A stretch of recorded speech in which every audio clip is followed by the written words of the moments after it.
So I agree with a lot of what's been said about regulation as being the #1 problem for businesses that are trying to start up in the city. A lot of times people talk about taxes with regard to this. I actually think that taxes don't become a problem for a business until the business starts becoming profitable, obviously, right? So lowering taxes is a way to keep business in the city. But lowering regulatory barriers to entry in the market, that's the way to get business to start in the city. I also think a lot of people have been kind of thinking about this as bringing people from outside of DC into the city to start businesses, but I don't really think that's necessary. I mean, there's plenty of people, entrepreneurial people in the city of DC that we need to support. And I think, I mentioned earlier, issuing food vendor licenses or food truck licenses is a good way to do that.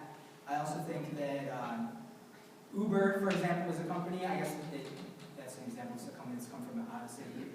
But the first thing the city council wants to do when they hear the taxi cab drivers come together and complain about Uber is they think about regulating Uber.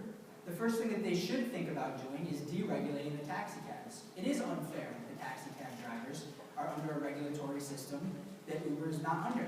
But the way to solve that problem is to deregulate the taxi cabs so that they can be on a level playing field with Uber.